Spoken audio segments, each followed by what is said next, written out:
Hello and welcome to another episode of the Power Half Hour Unstoppable Business Owner. I take 1 week off and I put the wrong opening up. So please forgive me. This isn't Unstoppable Overcomers. It is the Power Half Hour Unstoppable Business Owner. And tonight's sponsor of our show is Jen Zahari with Strong Foundations Coaching and Consulting. Jen has over 25 years of leading and mentoring, training, and coaching people. Jen provides individual and business personalized support to get in line with your best life. For more information on how Jen can best serve you, definitely go to www.jenzahari.com and book your 30-minute free consultation today. As well, get your copy of Created, No Way Out. This is also Jen's book. It is a story about a woman named Faith who's on the verge of ending her life. With following years and decades of feeling unheard and unseen and suffering from anxiety. Created is filled with emotion, unique insight on mental health, and an ending you don't want to miss. I have my copy. Now go get yours. It's an amazing book. I actually read it within like a day and a half. It was absolutely amazing. With that, though, I'm going to bring to the stage the amazing Dr. Royster. Hi. Welcome. I am just so happy to have you here. I only met you yesterday, but I've been stalking you for a minute. So thank you for having me. Well, my pleasure. My pleasure. So can you tell our viewing audience just what it is that you do? Because I know you're not just any regular doctor. You're like totally amazing. And she has credentials out the wazoo. But just tell us a little bit about who you are and we'll go from there. Okay. So I am a licensed mental health counselor in Florida. I'm a licensed professional counselor in Virginia, and I'm pursuing licenses in other states. I have a philosophical doctorate in industrial organizational psychology. As soon as I got it, I decided that's not what I wanted to do. And now I'm pursuing another doctorate in traumatology. I had extensive childhood trauma, domestic violence trauma. And while I was active duty as an Air Force surgical technician, I found my best friend who had died by suicide. So that was a lot of things that were weighing on me. I think one of the reasons that I have so many abbreviations behind my name is because it was a search for something that worked for me. I realized that in my journey, I started my internship with human trafficking survivors. I worked under an amazing psychologist, and she taught me a whole lot about counseling that I would not have learned anywhere else. And after that, I did what we would call, I guess, another internship at a residential facility. I worked right outside of Chicago at the residential facility, and there were 12 girls in there, and 6 were from one gang and 6 were from the other. They were ages 12 to 17. So that was really fun learning how to navigate that. But I was learning different therapeutic modalities throughout that time. And I got pretty lucky where they would pay for me to get trained in a lot of things. And I started out with cognitive behavioral therapy, rapid emotive behavioral, REBT, dialectical behavioral therapy. They use that a lot in the residential facilities. And basically, children are placed in residential facilities when their behaviors are out of control and the parents can no longer handle them. So they go in from maybe, I would say 3 to 30 days, depending on how much treatment they do and how productive they are in the parents' situation for them to be able to be allowed back home. They're pretty cool. I mean, it's well-rounded. I worked in an acute care psychiatric facility with adolescents and adults, and it is very much a hospital setting. I learned a lot there too. Definitely relied on the psychiatric nurses. I should say nothing like just throwing yourself into like human trafficking and then like all that you've said. I mean, wow, I would have wanted to run home crying. There are four tiers to mental health. So you would start, let's say, level 1 would be less invasive, which is outpatient therapy. Level 2 is community, where we come into the home, which I did. I just did them backwards. So I did level 4 first to level 1 instead of level 1 to level 4. But most people find their niche and they kind of stick with it. Mm-hmm. I know a lot of people out of once they graduate, they start their residency, which is you get paid and then you work your hours under supervision for a couple of years. So a counseling program, yes, they say, oh, it's only 3 years. It's like, it's 5 before you're independently licensed. Wow. And then 2 more, you're licensed independently for 2 years, and then you become a supervisor. A lot of people don't know that. But I went and did my residency in Virginia. I worked at a community service board. It's like a nonprofit, and they have all kinds of services. It's just to help everybody who walks in who doesn't have insurance, or they do have insurance and they need they have lots of grant funded programs. And then I worked for another community service type agency, and he's pretty exceptional. He owns about 10 offices. He's a licensed professional counselor, but he's like, above reproach. He's very ethical and very moral. And I've worked for several community service companies, and he was one of the better ones. So I stuck with him throughout my residency in Virginia. That's awesome. And this is Suicide Awareness Month, isn't it? This month. So what a perfect way to kind of end the month here. Because we have a trained professional with us tonight. Just from everything that you said, it's just really, I think you've seen probably the worst of the worst. Mm-hmm. In everything that you've dealt with, and including personal experiences to helping your clients and your patients, right? So what 3 things would you say that you've had to overcome to get to where you're at today? So, like I said, in my search, I ended up being trained in 20 different therapeutic modalities. But what people don't understand is everything stems from something else. We call it derivative work. So CBT, REBT or DBT stem from CBT. And there are a lot of different processes. You have Gestalt, you have reality therapy. And like I said, I'm trained in a lot of these. They're just all over the place. But one of the things is I focus on, because it helped me.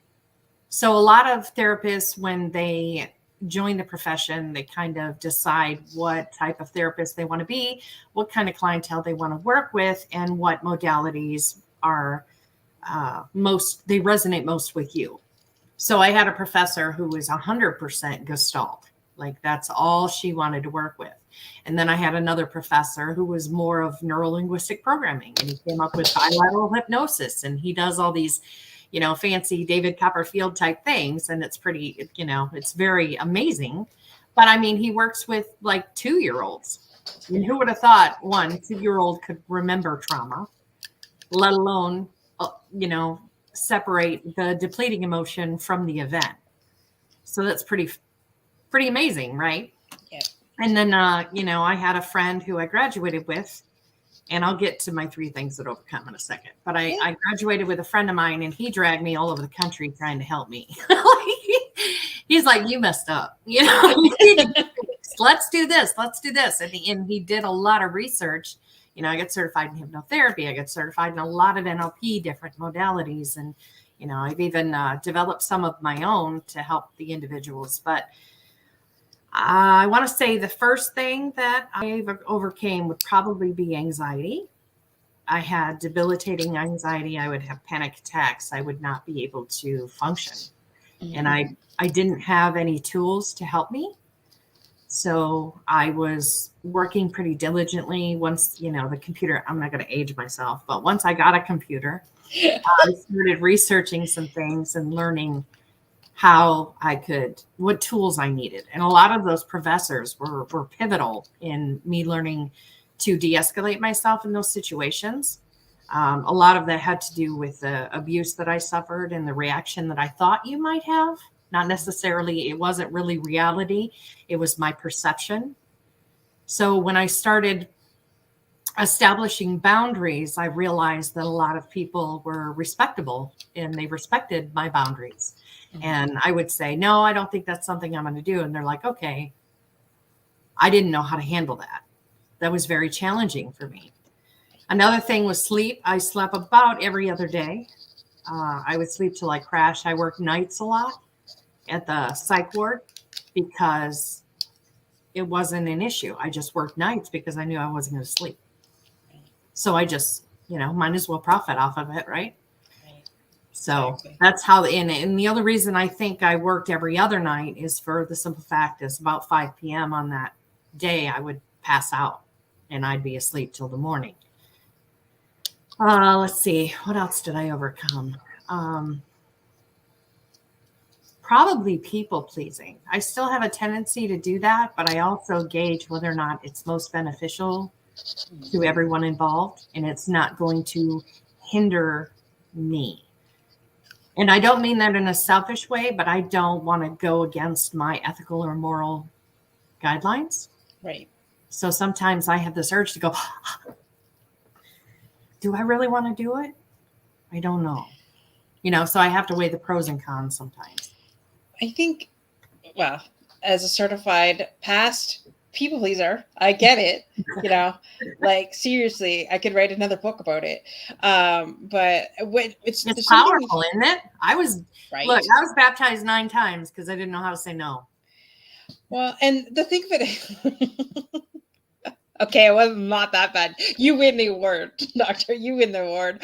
But as somebody, we both like to help people. And that's when I listened to, you were on a Real Talk Live show. And I listened, that was on Saturdays. And Dr. Caps, yeah, they are amazing human beings. Yes. And I mean, your interview was like, okay, I really got to meet this woman. And I've been talking, I knew about you because, of course, for those of you that have watched my show before, the Unstoppable Overcomers, Greg Bicknell is number 44 and Jonathan's is actually 56. I looked it up.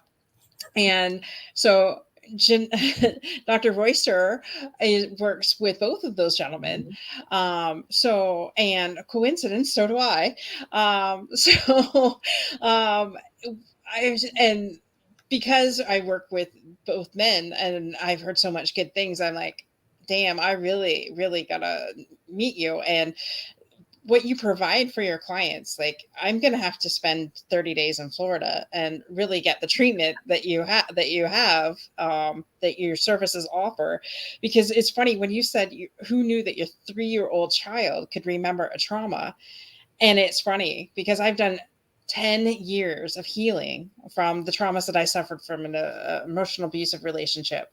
Come to find out that my other traumas of being bullied back when I was in grade 2, started in grade 2 till, and having low self-esteem, obviously, which got me into the abusive relationship to begin with.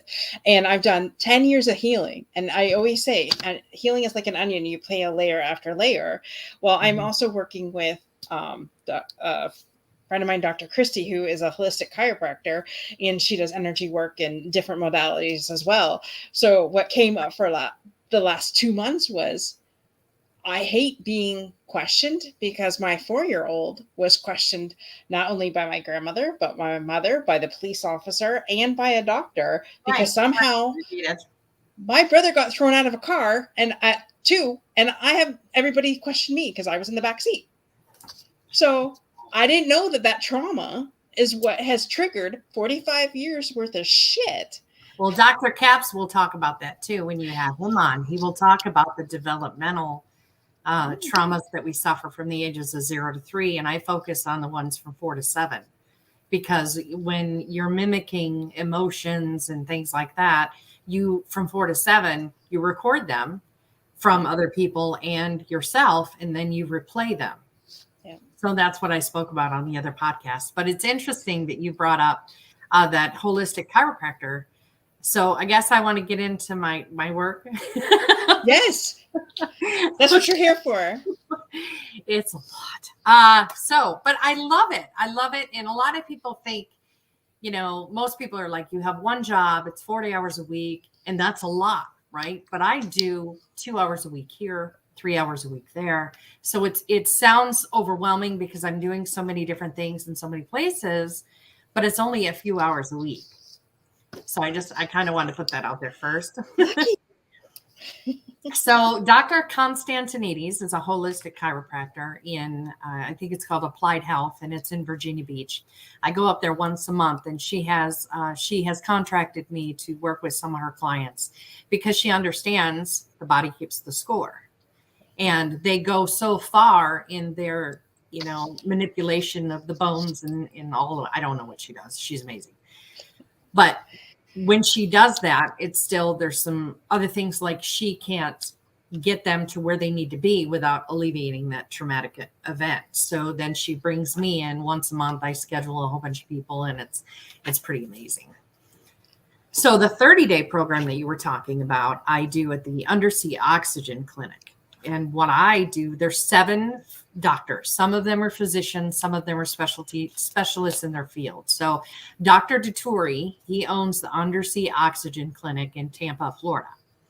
And so a veteran, an NFL, a Navy SEAL, not, you know, active duty or veteran, different people who they meet criteria for traumatic brain injury, they will go into this program for 30 days.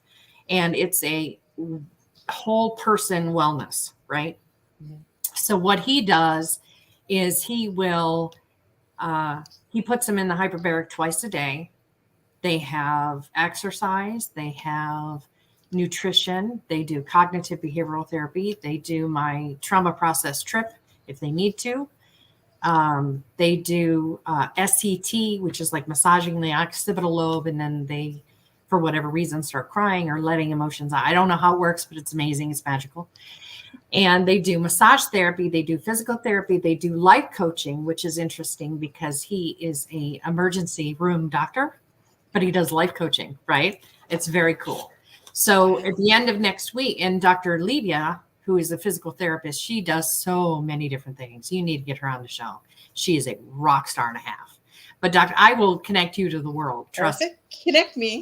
Yeah, I love this stuff. And I love how innovative people are. You know, it's not just, I love the change in physical and mental health these days because people do not stick to, well, this is the only thing I do. Mm-hmm. It's like, no, I do this, I do that, I do this, I do that, you know, and it's pretty amazing. But so my company is called Semper Motis, and what I do is traditional outpatient therapy, typically with that.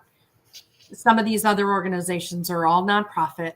I donate my time to move things forward. You know, like somebody reaches out, I'm right here. But so I'm a clinical director of what's called Libertyove. You can go to libertyove.com. They work with veterans and emergency responders. So anybody who's really struggling with trauma, nightmares, flashbacks, intrusive thoughts, we have a team that they connect with us. They can go right to the website. I think there's a help button or email me button, and it comes right to us, and we can get with you right then. Not necessarily me, but there's several other practitioners. And then, of course, I'm the executive director of Greg's HBW. So that puts on my IO psych hat a little bit, and I navigate more on the business side with that organization. Yeah. Then Blue Guardian Network, that's Jonathan Galui. They work with police officers, and we do a lot of coaching and camaraderie type thing. There's a Blue Guardian Network. If you go to their website, and you can hit join the community, and it's strictly for police officers. You put in your name and your email and all that. And it's got like a Facebook platform. It's pretty cool. Like just police officers, like that's the only people that are allowed in this group, and they can talk to each other about whatever and use as many abbreviations as they want. And I don't understand, but I appreciate it. Right. I'm a clinical advisor for I Got Your Six. So what they do is they do adventure therapy. They'll go whitewater rafting, jump out of planes, do all kinds of crazy stuff. And what's cool is I'm blessed and able to go with them and work with the individuals that are on these trips. So when they go home, they don't just get a great experience, but they, feel better. So we work through some of their stuff. Extreme Horsemanship, that's equine therapy. I go out there and do some stuff with Mr. Eric. He's a Marine who really just loves people, and he is the actual horse whisperer. I love that. Legit. He is an amazing human being. And he has all quiet horses. They're very kind, and you move your hips. You don't have to use the reins a lot. And they listen, and they're pretty obedient, which is nice. But they train us a lot too. Like I had one that just would not go through the obstacle course, and I had to get a little mama bear on this horse, and it was not fun for me. It was very upsetting. I did not want this horse. I didn't want to make this horse do anything. Mm-hmm. But he was training me while I was training him. So it was like, okay, I got to step up. And the people pleasing with the horse, doctor. Yeah. Well, Rick's a Marine, and he's like, airman. And I'm like, So yeah, I did it. I got through it, and I was like, "You're going, horse," and he did it. So he was like, "Okay, fine," But I was training him as I let him avoid his obstacle. I was training him that I gave him permission to do what he wanted, which is really, that was pretty profound. See, so I've been around horses a lot, and I was pretty impressed that every time I go out there, I learn something. Every time. So what does it mean when they throw you off? Because I was thrown off a horse when I was younger, and my grandfather had a farm, and we had our own horses, and I was literally thrown off. My dad, of course, was on the back with me, and I don't know, I was young. I was 6, somewhere around there, and I was thrown off. Wow. That horse is not trained by Eric. Because his horses don't hurt anyway. It's just unreal. I mean, I think out of the years and years that he has had extreme horsemanship, he does not, I think he's only had one person leave his property. Like one person could not be trained by him or the horses or whatever. So I tell you, I'm going to have to get out there to Florida area and really go through the circuit, because I know there's a bunch of different things out there. I know Nancy Slater has her horse range out there. Yeah, she does the natural horsemanship, whereas you don't really ride there. It's more about establishing that relationship with the horse. It's pretty cool. I've been out there a couple times. She's awesome. I like her a lot. I'm also on the executive board of Project Vet Relief, which is the nonprofit arm of the American Legion. And what that is let's see, they fundraise an extensive amount of money. And what they do is they have strategic partners that they disperse that money to for suicide prevention. So these 10 organizations, and I'll mention some. I mentioned some of them already. Libertyove one, I Got Your Six. SOF Missions is a 3-day intensive program. It's a wellness. They deal with the spiritual, psychological, physical, and cognitive. And they have the VA is involved, and they have practitioners who do a lot of different therapeutic modalities. One is NLP based. It's called ART. And then there's EMDR, and there's RTM, and the trauma recovery intervention protocol is one that I kind of worked on. It's derivative work of RTM basically, but it's I pulled from hypnosis, I pulled from dialectical behavior, I pulled from cognitive. So the process is much different, more streamlined, and very efficient, if you will, because that's what IOSEX do, right? So with what your business does, because you've said so much, and I want to focus on what you do, and I know that all these things. I do one more thing. Okay. What do you do? I have partnered with a little bit. It's called the National Veterans Resource.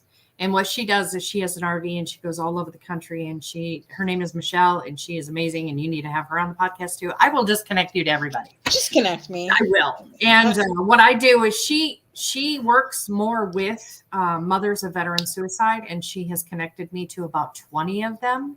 And I've started working with them. I use if they need the trauma intervention, I use it. If they need the grief therapy, because I'm certified in that too. Hey, that was recent. Now listen, when you renew your license, they make you get 20 continuing education units, and you have to do that. But I've also been contacted by the University of Central Florida, and they want me to work there, which I don't know if I have time, but I'll figure it out. And they're doing a summer symposium, and I really, really am going to talk about some of the alternative treatments out there. Right. Because there are so many ways to go after trauma. And there's 7 billion people on the planet. You can't use one thing for all people. So you have to look at what is best for you, what works for you. Let's go there.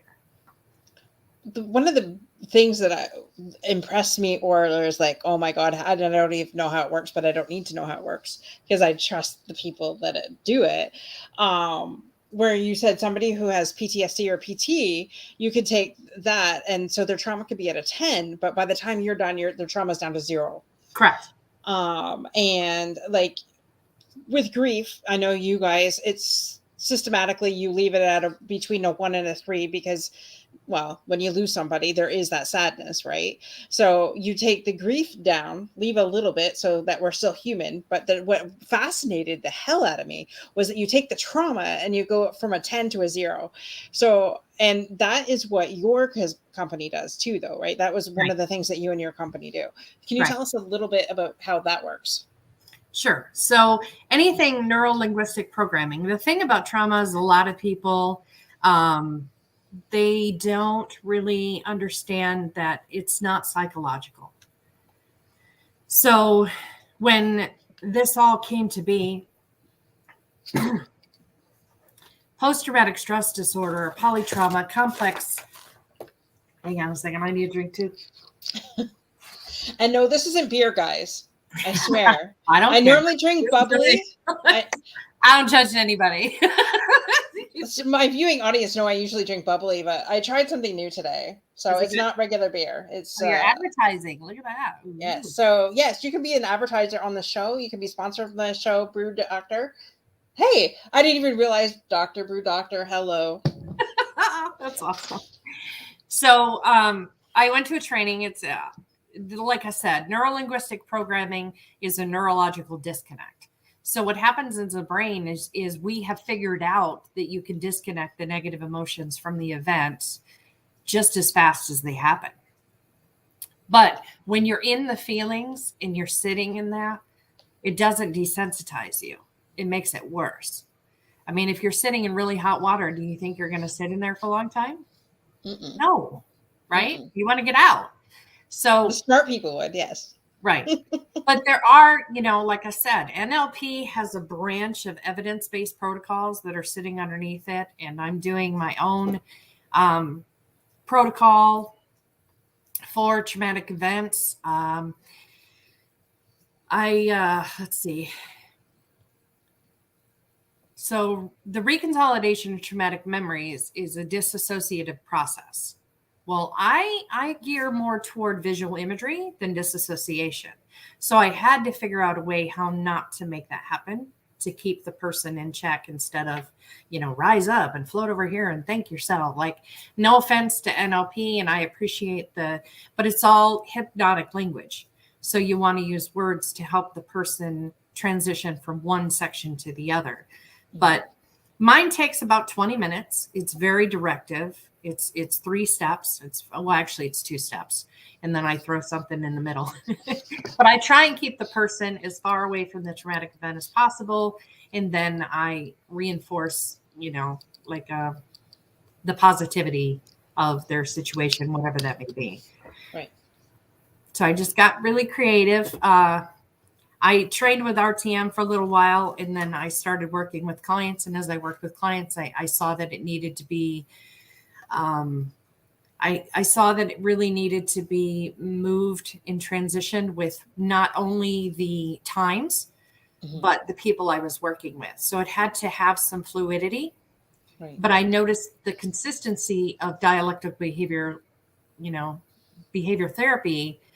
It could be modified and transition. That's what's cool about Linehan, Dr. Linehan. She made these 4 steps of this process, but then everything underneath it didn't have to be so rigid. Cognitive behavioral therapy is disputing irrational beliefs. So when you dispute those beliefs, you don't let them sit in that. You move them on to the hypnosis part of it. Does that make sense? It makes sense. It makes sense. It's My really head's going a mile a minute. really well. And yeah, so that's part of what I do. And I would love to be a guinea pig. Well, I've worked since I started with RTM and I started keeping score. And then it evolved into, I worked with an organization and I wrote the curriculum for TRP. And then it evolved into, different things. I think they went a different way and I went a different way. But at the end of the day, what matters is you're helping people.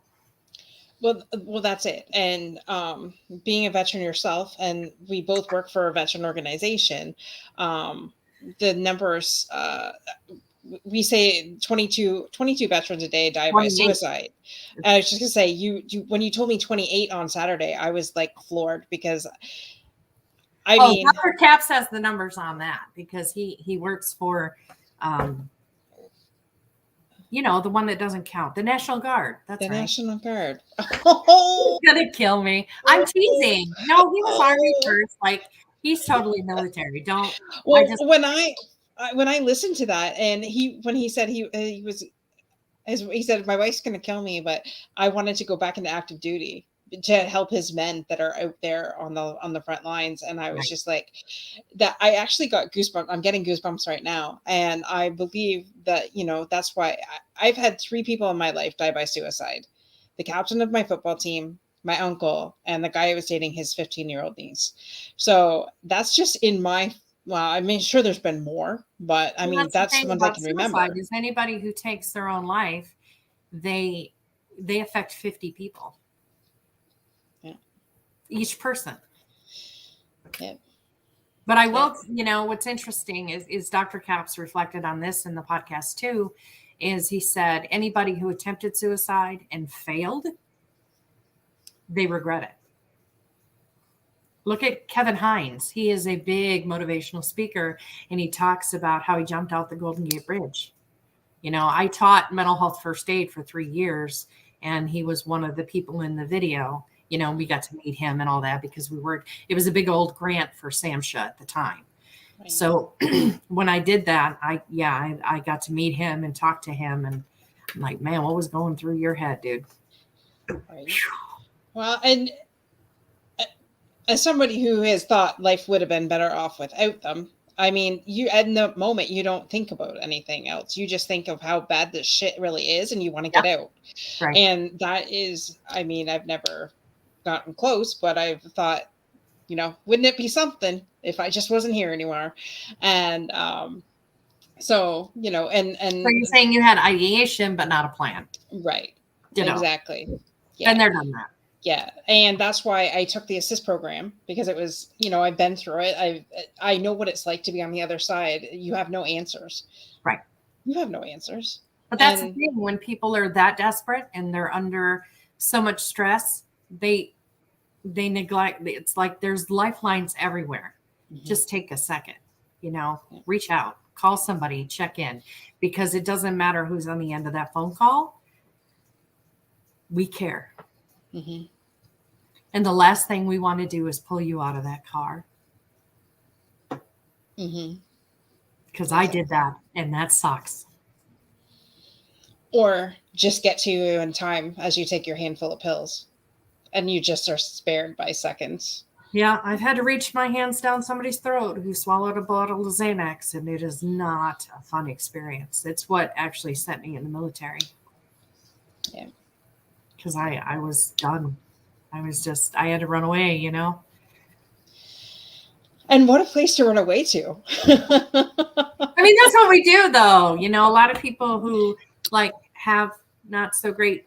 Yeah, but I didn't know my childhood was as bad as it was. I had no idea until I started, until I started getting educated. I realized that it was like, oh, so you don't stab somebody because their elbow's on the table. You don't punch them on the side of the head because they forgot to put the stuff in the dryer. Oh, you don't do that. Okay. So after a while, you start to go, wow, that was really bad. But you're you're through it. It's like I survived. Right. Exactly. Wow. I can't believe like we're at like 35 minutes here. So I am just like, we're going to have you come back I'll talk to you all day. I love this. We're gonna have to have you come back on the Monday night show where there's a full hour, and or even come back here. I don't care. I just know that maybe in September for Suicide Awareness Month too, because I know it's in September. Maybe we'll do something then, and have maybe a panel. Who knows? I don't know. God will lead it, and like that. Yeah, right. I have people for you. I'm part of the crisis negotiation team as well, where I live in Florida, and that's pretty exciting to see the differences of approach and how much the efficacy of different of the police programs versus it's like, ooh, we can, and I'm talking to Jonathan constantly. I'm like, we can do this, we can do that. He's like, yeah, we can do this, and he has so many ideas. We just kind of need to get them on paper and get them organized. Yes. I am thrilled, honored, excited, blessed. I am so thankful for the people that I've met and want me to be a part of their team. Yeah. I just want to contribute, man.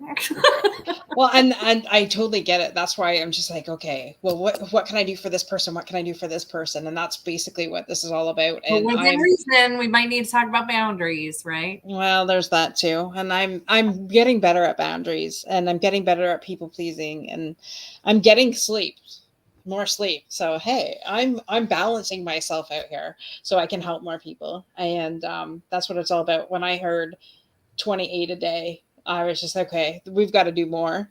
And I know myself, I can't reach everybody, but when we're with a team, people like yourself, and we need a national platform where they know that excuse my French, but we give a shit. Exactly. We know how it feels to be on the other side of those thoughts, of that bullet, right? Yeah. And we know how it feels to suffer, and we know how it feels to heal. And I just want to show people, it's like, come with me, dude. I did a lot of work, and I did all this groundwork so that you can just focus on your healing, being the best version of yourself. Imagine your potential. Sky's the limit. Could you imagine? Okay, so we're dealing with first responders and veterans, but could you imagine when we bring this to the world, we won't have mass shootings anymore. We're not going to have all this crazy shit that's going on, sex trafficking, all this crazy ass bullshit. Pardon my French. I was talking about the other day. It just blows my mind that we're required to have insurance due to taxes. We're required to get an annual checkup. Why aren't we required to get a mental health checkup? Mental health checkup. Yeah. Mental health should be as normal as drinking a cup of tea or coffee. It should not be something that we hide. Right. But imagine how many less people would be in jail if our therapists are trained and they're not lazy. Because I've met all kinds. I've met some really amazing therapists, and I met some that I'm like, are you just trying to go to Aruba? Because that's what it sounds like. Yeah. They're not moving that the trajectory of this person who's paying them good money. That frustrates me a little bit. Yeah. Well, and another thing I want to do is let's start on the inside. So there should be some kind of program that when we're in the military or the armed forces or in the Navy or in police school that, okay, yeah, it's not a 40-minute, because I heard it's a 40-minute course that you guys take. No, bullshit. Most of the time we're so exhausted, we're going like this. right? Yes, drill sergeant, like, So we're not paying attention. as we're training them to kill, let's train them to have the proper mental health they need to get on the other side. Well, that's the other thing. We're very reactive as a country, right? Mm-hmm. We're not doing screenings first. We're not pushing. And I heard there was somebody talking about you have to be 45 or something to get a colonoscopy. But then there's people from, the active duty soldiers overseas are getting colon cancer at 30 something because whatever's happening over there. Mm-hmm. So, they burn their stuff in a pit and it all gets ingested, and they're not doing the complete evaluation when they get back to have preventative measures. Right. And then they're getting cancer before their time, if at all, mm-hmm. And if we would be proactive as opposed to reactive, I think we could change a lot. We would change the world. So let's make this happen. You and I are going to change the world. I'm excited. I'm on your side. Like, you have me at hello. I love you too. When I get to Florida, I'll give you a big hug.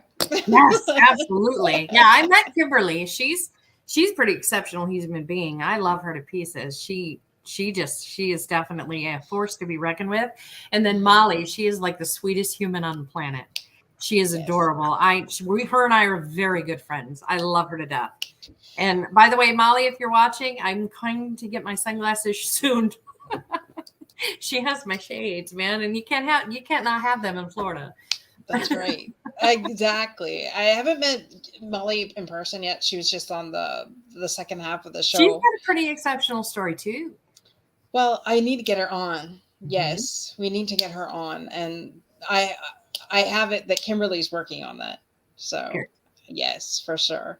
But I know I don't want to keep you too much longer because I want to be respectful of your time. So I just thank everybody that's viewed that's on the replay. This is definitely one you want to keep in your back pocket and replaying over and over and over again. I do have Dr. Royster's information in the comments and on the show notes. So definitely get in touch with her. If you've had any kind of trauma whatsoever, you need to check this woman out. Well, seriously. I do an assessment too. So if they don't know they have trauma, it's like, yeah, I'm struggling, but I don't know what I got. So I created an assessment because, it's just for fun. Actually, it's Jonathan's fault. Jonathan's like, can you encapsulate this, please? And I'm like, yeah. So I did it. And it's called the DATSB. I have it in about 5 studies right now to, question its efficacy and get it put in the annals of assessments, so to speak. So you have the PCL5 and you have the GAD7 and you have this and you have that. Well, I've kind of encapsulated them so that they're really efficient. And it's called the DATSB. And it's basically depression, anxiety, trauma, stress, or burnout. Because I don't think there's enough assessments on burnout and stress, but it kind of I give it to the client first off and they fill it out. And then I can identify which areas they need to work with most. So I had a client today, and his depression was 12, his anxiety was 12, his trauma was 13, his stress was 9, and his burnout was 6. So of course, I'm going to focus on the highest numbers first. Of course. And then it gives them really cool tools to manage things. And what's the top number, 20 or 15? Let's see. It is, you're going to make me add. Oh, sorry. 21. Oh, well, then there we go. 21. So each section is 21. Okay. Got it. Okay, you guys need to go to Dr. Royster's website, and you need to even just do the assessment for yourself. Do yourself a favor. Do the world a favor. Do your spouse a favor. Do your future girlfriend or wife a favor, or future husband.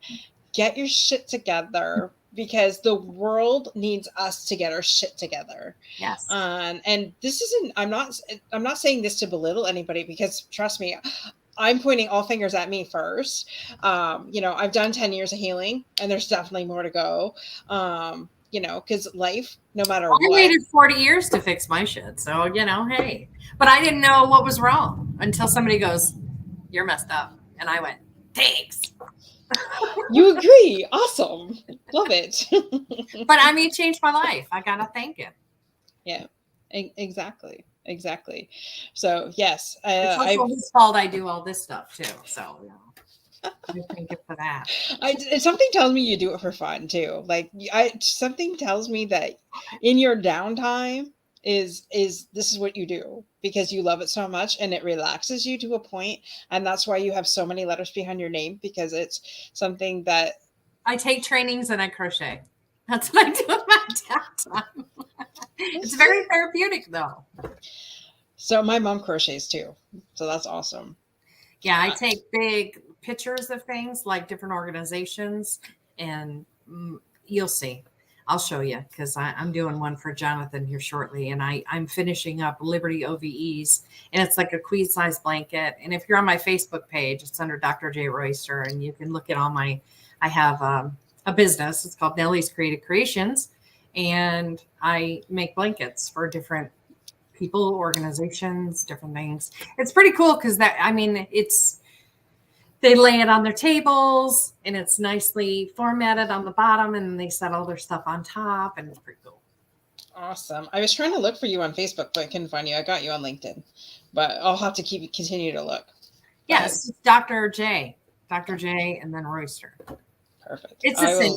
My all my social media is like the same, just to keep it even. And I don't do anything like personal, I guess. So I just don't put it on there. I get it.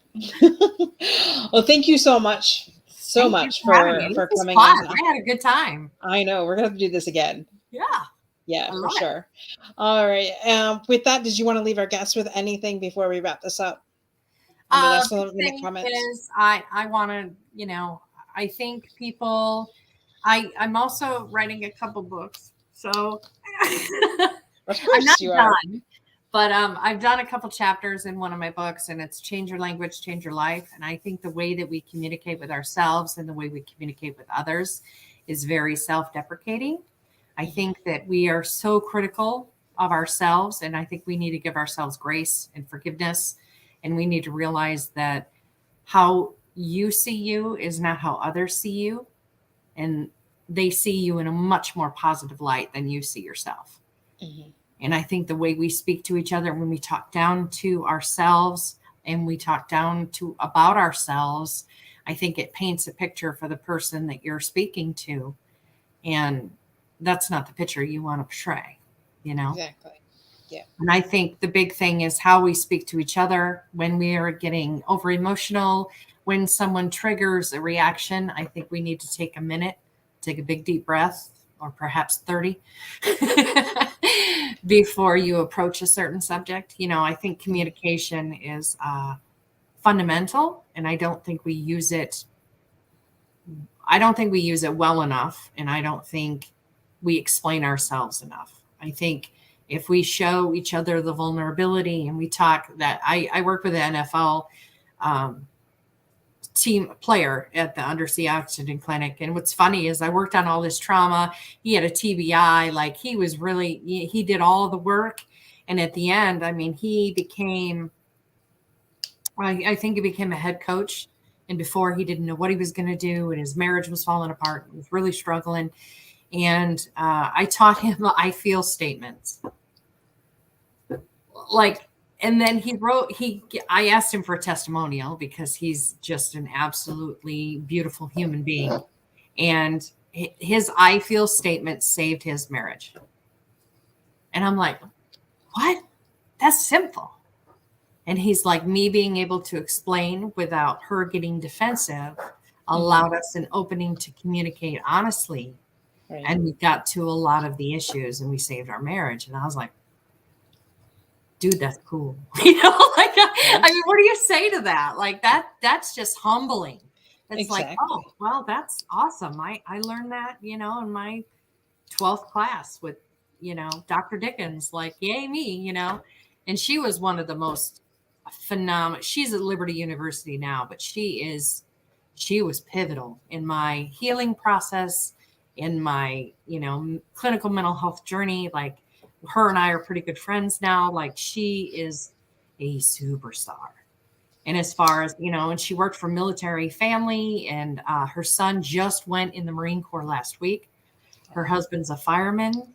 She is just an exceptional human being. So that's my shout out. I celebrate her, Dr. Angelia Dickens. She works for Liberty University. She has a PhD in counseling education and supervision. Wow. Wow. And she is Mighty Mouse. She's like 5'1", little tiny brunette powerhouse. Just love her to pieces. Love it. Love it. Well, thank you so much for being on the show, Dr. Royster, and we'll definitely have to have you back on. Thank you for those that are listening. And with that, we'll see you next Wednesday, same time, same channel. Have a good evening, folks. Thank you.